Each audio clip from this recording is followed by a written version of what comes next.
Suggestion and analysis for every single round 21 Premier League game. Brentford has got some serious injury problems in the defense, and Brentford this season has conceded at least 2 goals in 11 out of 12 games against the top 13 Premier League teams.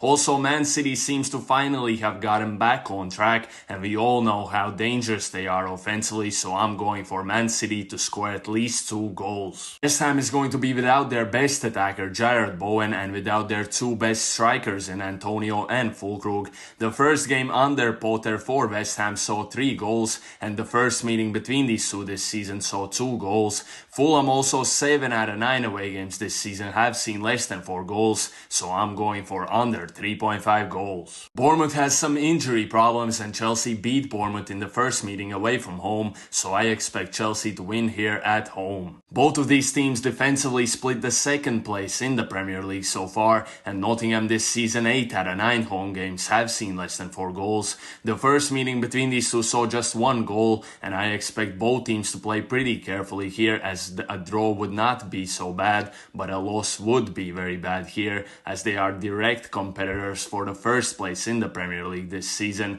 so I'm going for under 3.5 goals. Aston Villa has struggled away from home this season, as they have won only 3 out of 9 away games this season in the Premier League, and they have lost their last 6 out of 7 away games between all competitions. Everton is a tough team to beat, and they have lost just 3 out of 9 home games, so I'm going for double chance Everton. Palace away from home this season against the bottom 5 teams of the Premier League has not won in 2 out of 3 away games. Leicester City on the other hand has lost 5 out of 10 home games, but 4 of those losses came against the teams that are in the top 8. The first meeting saw a draw, so at 1.9 I think it's worth to take the risk for double chance Leicester. Since the appointment of Pereira as Wolves manager, 4 out of 5 games have seen less than 4 goals, and Newcastle this season at home against teams that you wouldn't call top teams of the Premier League, 3 out of 4 home games have seen less than 4 goals.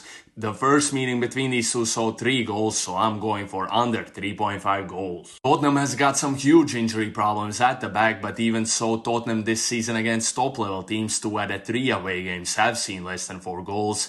Arsenal this season 10 out of 15 home games between all competitions have seen less than 4 goals, and Arsenal is still without their best attacker Bukayo Saka. The first meeting saw just 1 goal, so I'm going for under 3.5 goals. But before I tell you guys about this one, the best tips I have and the ones that I actually bet on myself are all going on my Telegram, so join if you haven't. But for this game, both of these teams are very dangerous offensively but not so good defensively. Ipswich this season 12 out of 20 games have seen both teams score, and Brighton 16 out of 20 games have seen both teams score, so I'm going for both teams to score. Southampton has been very unlucky this season not to score more goals, as their XG stat shows they should be averaging 1 goal scored per game, but in reality they are averaging 0.6 goals scored per game. Since the appointment of Ruben Amorim, Man United has conceded in 11 out of 12 games between all competitions, but I don't think we need to worry about them scoring here against Southampton's horrible defense,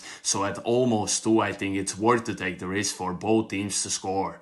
Let me know what you guys think in the comments, and good luck.